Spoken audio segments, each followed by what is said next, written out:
இது Thursday morning காலையில் எழுந்திருக்கும் போதே நைட்டே ரெடி பண்ணி வச்சுருந்தேன். சப்பாத்திக்கு தான் மாவு பிசைய போகிறோம். பச்சைப்பயிறு உருளைக்கிழங்கு போட்டு தான் குருமா வைக்க போகிறோம்னு பிளான் ஆல்ரெடி இருந்துச்சு.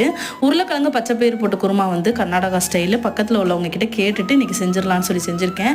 சாப்பிட்டு பார்த்துருந்தேன், அவங்க கொடுக்கும்போது ரொம்ப நல்லா இருந்தது. அதனால் நானும் ட்ரை பண்ணியிருக்கேன். ரொம்ப ஈஸி, நீங்களும் ட்ரை பண்ணி பாருங்கள்.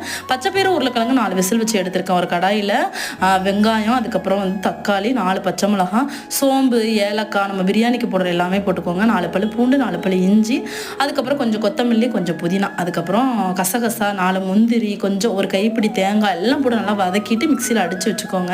இன்னொரு சைடு பச்சைப்பயிரும் வெந்துருச்சு. இன்னொரு சைடு ஒரு பெரிய கடாயில் வெங்காயம், கருவேப்பிலை நல்லா தாளிச்சுக்கோங்க. அதோட நம்ம அரைச்சி வச்சிருக்கிற பேஸ்ட்டு நிறைய தேவையான அளவுக்கு தண்ணியும் சேர்த்துக்கோங்க. ஆல்ரெடி பச்சைப்பயிர்லையும் தண்ணி இருக்கும். பொடின்னு என்ன போட்டிருக்கேன்னு பார்த்தீங்கன்னா, உப்பு, கொஞ்சம் மிளகாத்தூள், கரம் மசாலா, கொரியாண்டர் பவுடர் எல்லாமே கொஞ்சம் கொஞ்சம் தான் போட்டிருக்கேன். காரத்துக்கு ஏற்ற மாதிரி போட்டுக்கலாம். இந்த பச்சைப்பயிரையும் ஊற்றி கொதிக்க விட்டுட்டோம்னா சூப்பரான குருமா ரெடி. ட்ரை பண்ணி பாருங்கள். பாய்.